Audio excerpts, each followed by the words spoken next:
मेरी अम्मा मरते समय भी 5,500 रुपए दे के गई है। उत्तर पूर्वी दिल्ली के थाना उस्मानपुर इलाके की ब्रह्मपुरी गली नंबर 2 से एक बेहद दर्दनाक हादसा सामने आया है, जहां बताया जा रहा है कि एक मकान के अंदर बुजुर्ग महिला अपने पोतों के साथ सो रही थी। अचानक से उस मकान की छत भर भरा कर नीचे की तरफ गिर गई, जिसमें बुजुर्ग महिला की बताया जा रहा है कि मौके पर ही मौत हो गई। हाँ, जिसमें एक बार उस मकान की तस्वीरें आपको दिखाऊंगा। दरअसल आप देख सकते हैं कि मकान की जो छत है की तरफ गिरी है। बेड पे आप देख सकते हैं कि ईंटें यहाँ फैली पड़ी हैं। आप गनीमत समझिए कि वो बच्चे जो उनके पोते थे उस वक्त इस बेड पर नहीं थे, तो हो सकता था और बड़ा हादसा सामने आता। जैसे कि बता रहे हैं कि माता जी जो अम्मा है मीना देवी, वो इस गद्दे पर सो रही थी। रात करीब 1 बजे के आसपास की एक घटना बताई जा रही है। जैसा कि इलाके के लोगों का कहना है कि मकान काफी समय से जर्जर हालत में पड़ा हुआ था। कई बार मकान मालिक को इसकी शिकायत भी की गई। इस मकान को या तो रिपेयर कराएं या फिर जो इस मकान में लोग किराए पर रह रहे हैं उनको खाली कराया जाए। लगातार शिकायत के बावजूद मकान मालिक ने ना तो इस मकान की रिपेयर कराई और ना ही इस मकान को किराएदारों से खाली कराया। उसके एवज में बदला ये हुआ कि जो बुजुर्ग महिला है आज इसका शिकार हो गई। इलाके के लोगों में कहीं ना कहीं गुस्से का माहौल के साथ साथ डर का भी माहौल है, क्योंकि जैसा कि इलाके के लोग बता रहे हैं, गली नंबर 2 में एक स्कूल भी चलता है जिसमें छोटे छोटे बच्चों का भी यहाँ से गुजरना रहता है। फिलहाल इलाके के निगम पार्षद अनिल गौड़ जी हमारे साथ हैं, एक बार उनसे बात कर लेते हैं। अनिल जी, थोड़ा सा एक बार ये बताएं, इस तरह का ये मकान है, पूरी तरह से जर्जर ये बिल्डिंग हो रखी है, तो कैसे ये चूक हो गई? क्योंकि देखिए जिस तरह से किराए पे यहाँ लोग रह रहे थे, तो अब क्या कार्रवाई होगी? एक बुजुर्ग महिला किस मांग ये देखो एमसीडी से ना इस पोजीशन पे ये गाटर वाला है मकान है और नीचे पड़ा हुआ मकान है। ये मैंने दोनों कमरों की हालत देखी तो बिल्कुल ये दूसरे कमरे की भी हालत ऐसी है जो उसका पलस्तर जैसे इसमें गिरा है तो उसमें भी गिर सकता है। तो इसमें किराएदार उन्होंने रख रखे हैं, तो ये किस उससे रख रखे हैं। अब इस पे पुलिस भी इंक्वायरी करेगी और एमसीडी तो इसे कोई ना कोई एक्शन तो या तो साफ होएगा, ये टूट के बिल्कुल साफ होएगा और सीलिंग होएगी इसकी। तो ये एमसीडी से कार्रवाई, मेरी जेई से भी बात हुई है और सुबह फिर बात होगी। तो आज मैं पूछता हूँ एसएचओ से भी क्या देखिए अनिल जी, आप यहाँ के निगम पार्षद हैं, इलाके के लोगों में कहीं ना कहीं इस मकान को लेकर डर बना हुआ है। क्या कभी इस मकान को लेकर, जिस तरह से आज एक बुजुर्ग महिला अब इस दुनिया में नहीं रही, एक बहुत बड़ी लापरवाही मकान मालिक की तरफ से देखने को मिली है, तो अब ये जो इलाके के लोग हैं वो किस तरह से अस्वस्थ हो पाए कि वाकई में आपकी तरफ से अब कार्रवाई की जाएगी, ये मकान सील किया जाएगा या फिर ये मकान को तोड़कर इसको प्लान किया जाएगा? फिलहाल तो अभी इसे सील करा जाएगा और जो एमसीडी से जो उचित कार्रवाई होगी वो होगी और जो लीगल, जो लॉ एंड ऑर्डर जो दिल्ली पुलिस को करना है वो भी होगी। अम्मा जो मीना वर्मा है वो 60 साल की थी, उनकी डेथ हुई है और वो अभी पोस्टमार्टम की रिपोर्ट आएगी, उसमें क्या है क्या क्या कह सकते हैं। और अभी ये बच्चे की भी चोट हुई है, इसके चोट चोट भी लगी है, ये पोता है उनका। तो ये बचाव हो गया। तो बिल्कुल, देखिए ये स्थानीय निगम पार्षद अनिल गौड़ साहब हमारे साथ थे।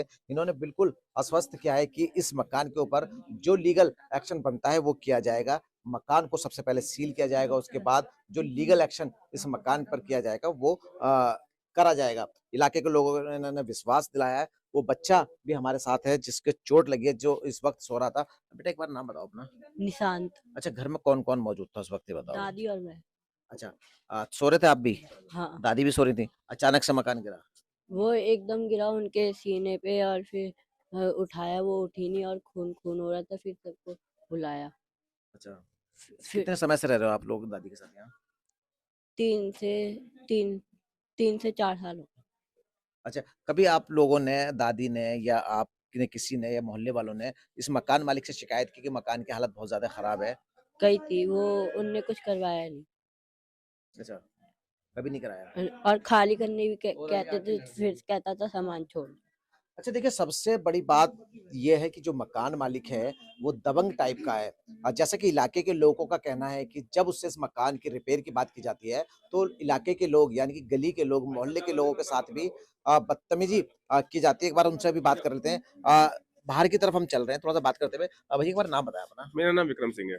अच्छा विक्रम जी, जैसा कि बता रहे हैं कि जो ये मकान मालिक है वो बहुत ज्यादा दबंग टाइप का है। जब उस उससे शिकायत की जाती है इस मकान को रिपेयर कराने के लिए, तो कहीं ना कहीं वो बदतमीजी पर उतारू हो जाता है। बदतमीजी जो सारी बदतमीजी करता है, उसे बोला है हम लोगों ने मकान आपका सही करा लो, पानी भर जाता है, सीवर खराब कर रखे, उन्होंने कहा सही करा, मैं करा लूंगा, तुम्हें कोई दिक्कत है, तुम लोग यहाँ रहते हो क्या, रह रहे हैं लोगों को रहने दो।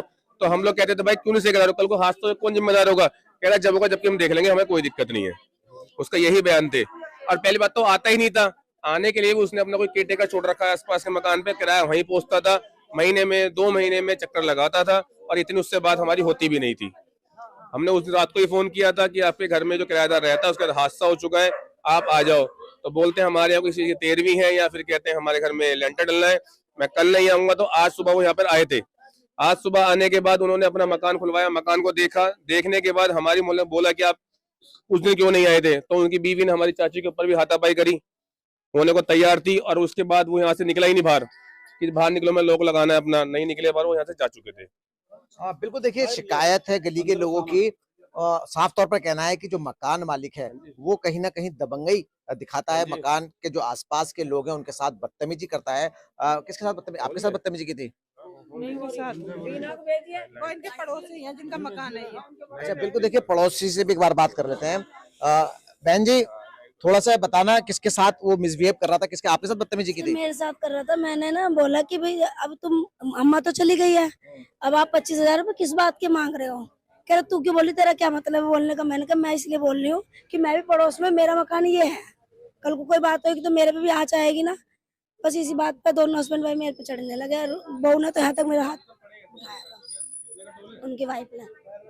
बिल्कुल, देखिए इस मकान के चलते, इस जर्जर मकान के चलते एक बुजुर्ग महिला की जान चली गई।